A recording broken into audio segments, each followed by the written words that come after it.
And welcome to Inside Winston Cup Racing. I'm at the Daytona International Speedway, where Speed Weeks got off to a sad start this year. The loss of Neil Bonnet in a practice accident here on Friday afternoon. Neil was looking forward to a 6-race schedule this year. He was one of the most popular drivers in NASCAR Winston Cup Racing and had become a very popular broadcaster as well. And certainly he will be missed in the sport. Lots going on here at Daytona for the next 10 days. For more on our tribute to Neil Bonnet, let's join Bill Weber in our studios in Charlotte, North Carolina. Thank you, Ned, and good morning, everyone. It has been a difficult couple of days. We've lost a friend and a colleague. And in a moment, we'll glance into the past to recapture some of the many happy memories Neil Bonnet shared with all of us. Inside Winston Cup Racing is brought to you by cold-filtered Miller Genuine Draft and Miller Genuine Draft Light, taking the country by storm.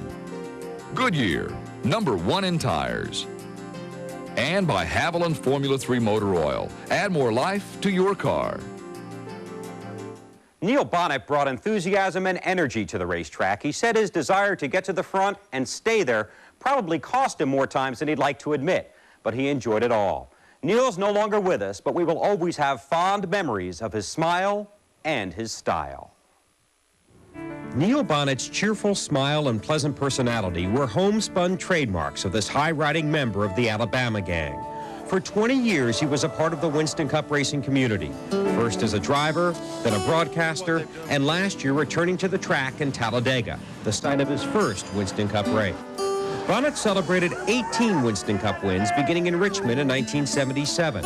His long relationship with the Wood brothers took Neil to victory lane 9 times, including the World 600 at Charlotte in 1982. The following year, in a Raymock Chevy, he flashed across the finish line 0.8 of a second ahead of Richard Petty for back-to-back wins in the 600. He won twice in '83 and '85, and at Rockingham in '86. 1987 was interrupted by a shattered leg suffered in this crash at Charlotte. But in 1988, Neil was Comeback Driver of the Year. He took Hoosier tires to victory lane for the first time with a win at Richmond. His last victory came 2 weeks later at the North Carolina Motor Speedway in Rockingham. Well, it's almost too much to think about. I've always liked to take things a week at a time, one race at a time, but my goodness, our bunch is stout right now. Our team's running. We're up there in the points thing. We're going to, if we can maintain this consistency, we'll be a factor all year, I believe. In 1990, Bonnet sustained severe head injuries in this crash at Darlington. Neil suffered memory loss and underwent long-term physical therapy. When he had this conversation with Randy Pemberton in July of 1990, it appeared his racing career had ended. I should have had a lot more wins. I probably should have won twice as many races as I won, but I'll be the first one to tell you, if they let me regroup and go back through there again, I'd do it the same way. I had fun doing it. I enjoyed it. My numbers aren't all that great, but I tell you what, nobody had any more fun than I had doing it. Neil really never left the sport. He moved into broadcasting, winning new fans as a race analyst. And he worked with his 29-year-old son, David, as he attempted to join the Busch Series. Neil patiently massaged his desire to return to racing. Then last year, with doctor approval, he returned to the track after a 3-year absence, qualifying for the Die Hard 500 at Talladega. This year, Neil planned to run a limited schedule. He was excited about the opportunity to climb back behind the wheel and compete again in the sport he loved so much. Neil Bonnet collected 18 Winston Cup wins, 20 poles, and nearly $4 million in career earnings. He leaves behind his wife Susan, his son David, his daughter Kristen, and millions of racing fans and friends who will long remember his soothing smile and Southern charm.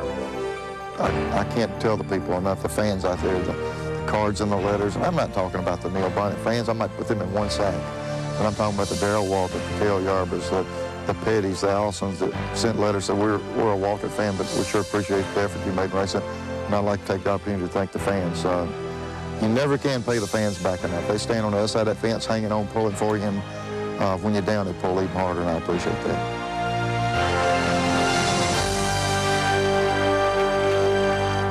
It has been an emotional 2 days at Daytona, but as we all know, just as it was last summer when we lost Alan Kowicki and Davey Allison, the season must continue, as it will today, when 13 drivers battle in a sprint for cash in the Busch Clash. Randy Pemberton has our pre-race report from the track. Today's NASCAR news brought to you by Texaco Haviland. Add more life to your car. Bill, the first official order of business here for Speed Weeks 1994 took place on Thursday morning. It was there at the annual Busch Clash breakfast that 13 drivers drew for starting positions for the 16th running of the Busch Clash, which will begin shortly after 12 here in Daytona. Busch Beer presented each driver with a present and a position for the $300,000 sprint for last year's pole winners. Kenny Schrader, the pole position king in 1993, picked up where he left off. He'll start from the first spot, and wild card entry P.J. Jones drew the outside front row for the Melling Ford team. The next order of business was qualifying for the Daytona 500 by STP. That got underway on Saturday at 2:30. Only the front row was determined through time trials, and time trials, what an exciting event it was.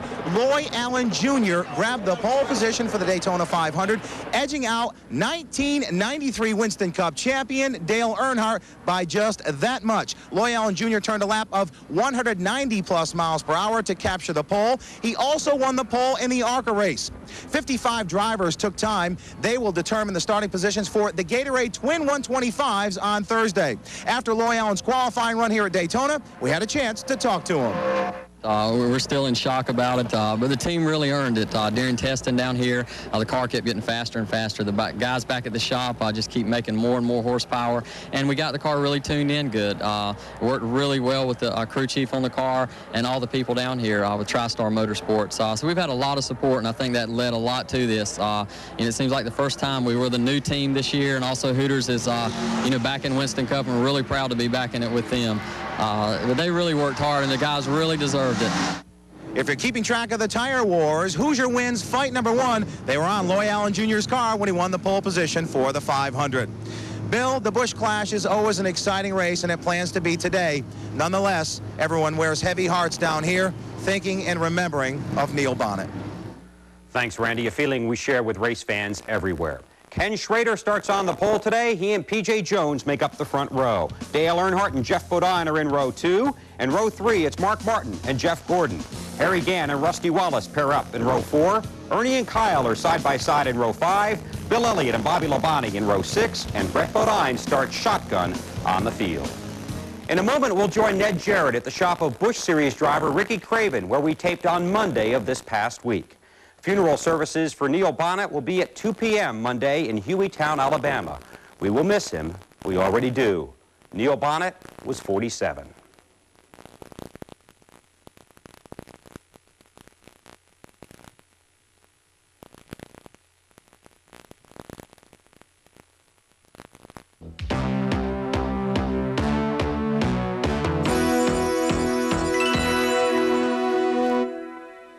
Now we've moved inside where work continues on the car that Ricky Craven will run in the Goodies 300 next week at the Daytona International Speedway. All the attention in the racing world is focused on Daytona this week and next week, but 2 weeks after they leave Daytona, they'll run their first short track race of the year at Richmond, Virginia. Some of the teams got in a little bit of testing before they went to Daytona, and Randy Pemberton was there on a cold day.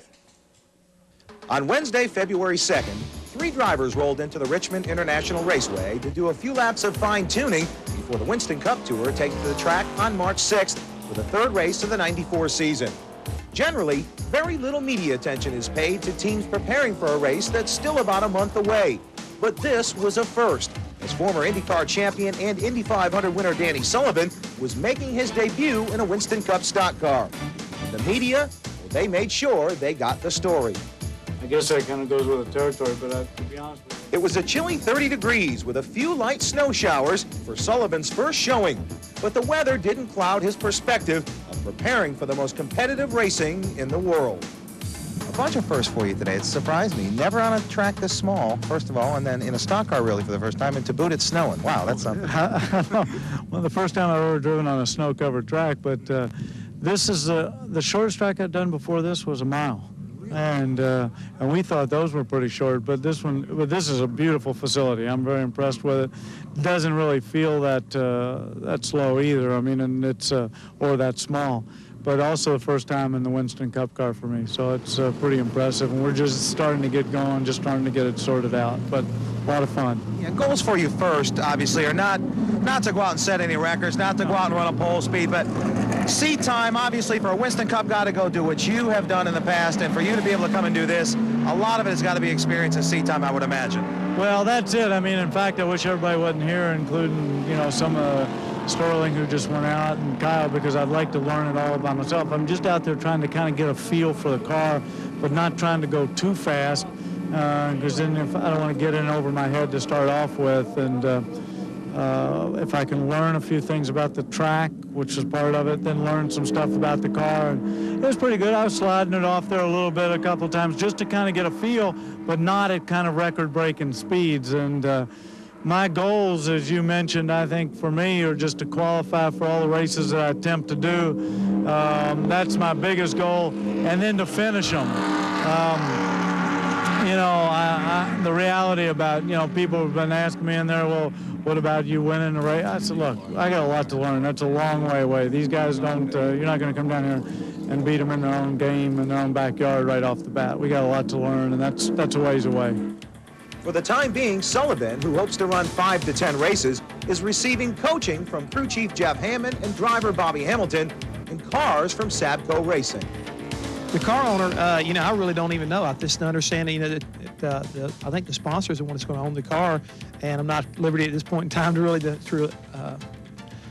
address that situation. But you know, we're just going to try to oversee the project. They're going to lease engines from us, and they're leasing cars from us at the present time. And that's the reason I'm up here. I'd a whole lot rather be in at least snowless Charlotte working on a Daytona car, but we're up here right today trying to get them started. And I think everything's going to work out really well for them. If this keeps up, can you guys test in this? No, we're going to have one heck of a good snowball fight here in a little bit. The snow did subside, and the seriousness of the test became evident. For the Morgan McClure racing team, they were trying to improve on admittedly one of their worst tracks. This is our weakest track on the circuit, and you know, if we have a major problem qualifying anywhere, it'll probably be right here. So, you know, we felt like we needed to come up here and get this test session in before Daytona, and you know, just see where we're at. Yeah, we got it's a new car here, just trying some different chassis stuff on it, and just different combinations to see. And you need to find it out because you're really limited on the testing this year, and just try to you know, cover all the bases when you do come here. Qualifying at Richmond will be more important this year than ever before because the track is expecting between 45 and 50 cars vying for 34 starting spots. After the Pontiac Excitement 400 on March 6th, Paul Sawyer will start an extensive construction program that will include 16,000 additional seats, bringing the total capacity of Richmond to 75,000 and making this facility the largest spectator sporting facility in the state of Virginia. The Richmond race, the first weekend in March, is the first race where they'll have less than 40 cars in the field, and it perhaps will be the first time that we'll see some big names and some big sponsors go home simply because there's just too much competition this year. Stay with us. We'll be back with Ricky Craven right after this.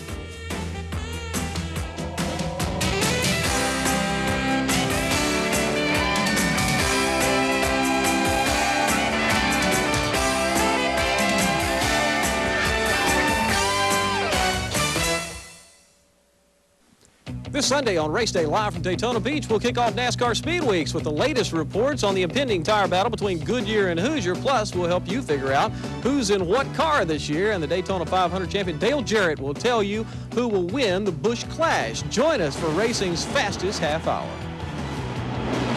Race Day, the latest news from the world of motorsports, brought to you live, 11:30 a.m. and 8:30 p.m. Eastern, only on TNN Motorsports.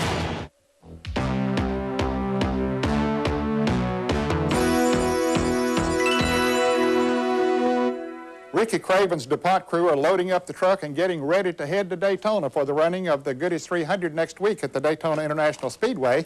Ricky won the Penrose Rookie of the Year Challenge in the Busch Series in 1992, then came back with a strong finish in 1993, finishing second in the point standings. Well, he wants to improve on that a little bit in 1994. Bill Weber talked to him recently about some changes in his team. Ricky Craven is hard to please. In 1992, he won the Penrose Rookie of the Year award, and last season he finished second in the race for the Busch Series Championship. But Craven has yet to accomplish the primary goal of every Busch Series driver, a trip to victory lane. there are a lot of people out there saying, what is wrong with this guy? Looking at me, I got 3 heads, and saying, you know, what's it take to make him happy?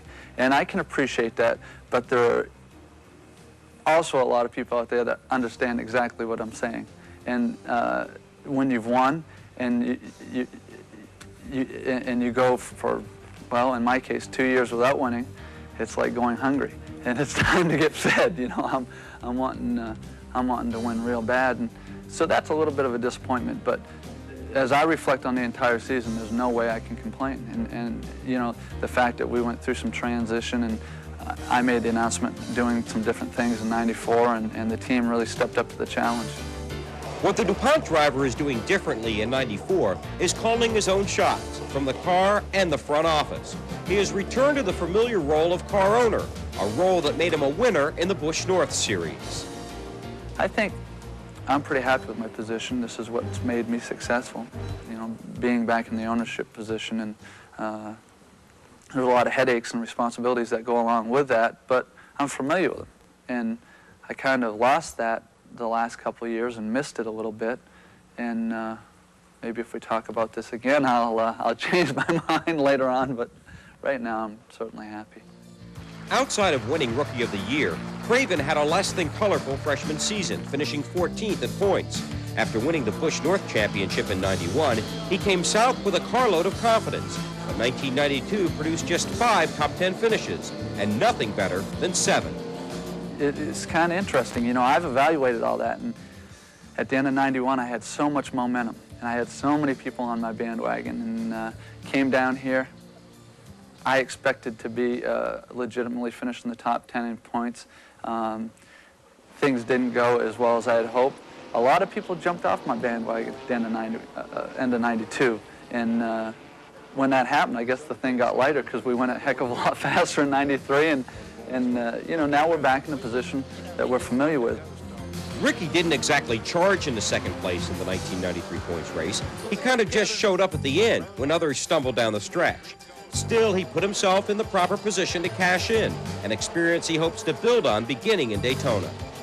I'm looking forward to the racetracks that we ran well, and the challenge to improve on some of the racetracks that we didn't run well, or didn't run as well as we should have. And, it's all becoming easier. It honestly is, because it goes back to what I explained earlier. There's no replacement for experience and maturity, and that's what's happened with Ricky Craven. And I think '94, the biggest test for us is to prepare ourselves as a team and mechanically so that we don't have any letdown early on, and that I know the places that we're capable of running fast, and we're going to run fast. Ricky is still learning about racing. Of course, most racers always are. He has polished some of the rough edges on and off the track, and now hopes his future is the beneficiary of his past. Don't want to have to go through what I went through in '92. That it was very educating, very important, and honestly, I wouldn't trade it because I learned a lot. But if it happens again, then I didn't pay attention, you know, and obviously didn't learn enough, because, you know, that's really what's important is, you know, did you learn by your mistakes? And I think I did. Well, it's a big undertaking to serve as car owner and driver in the NASCAR Busch Series, but Ricky Craven has done it before and had a lot of success, and maybe it'll result in his first win and maybe his first championship. Stay with us. We'll have the mailbox when we come back.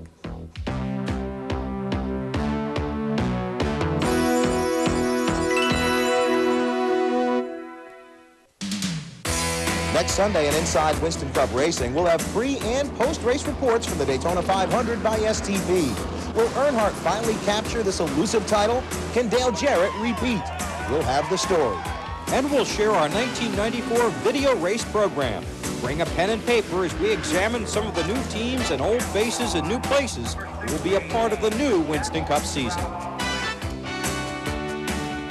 Today's mailbox is brought to you by Miller Genuine Draft.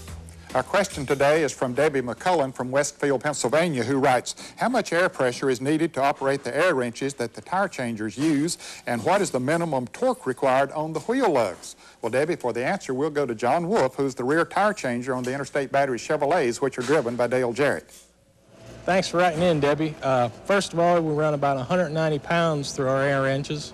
That varies from team to team, but we use 190. On the second part of your question, NASCAR requires the lugs to be torqued at 80 pounds. Thanks for writing in. If you have any race questions, write to us at Inside Winston Cup Racing, Box 240417, Charlotte 28224. If we use your question on the air, you'll receive this embroidered Miller Genuine Draft jacket. We're excited about the 1994 season, which is already underway, and of course we'll cover it for you here on Inside Winston Cup Racing. Ned, listen, thanks for being here. Sorry I couldn't be out here with you. The owner's looking for a little more experience. Are you interested in the backup role? Well, I don't know. I don't think I could fill your shoes, but I'll tell you, that color is exactly the color I had when I won the championship back in 1965. We'll talk about that, but right now we got to get out of here and let your guys get ready to go to Daytona. Hey, you join us again here on Inside Winston Cup Racing on TNN.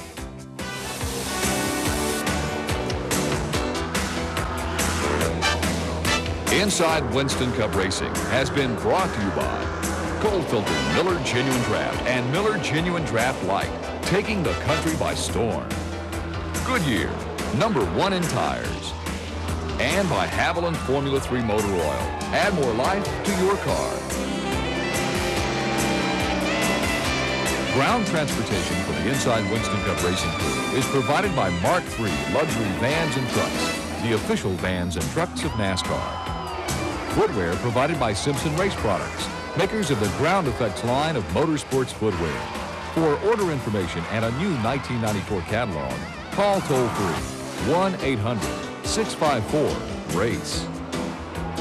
Communications for Inside Winston Cup Racing are provided by Racing Radios, the official communications of NASCAR and the Winston Cup Series. Call for information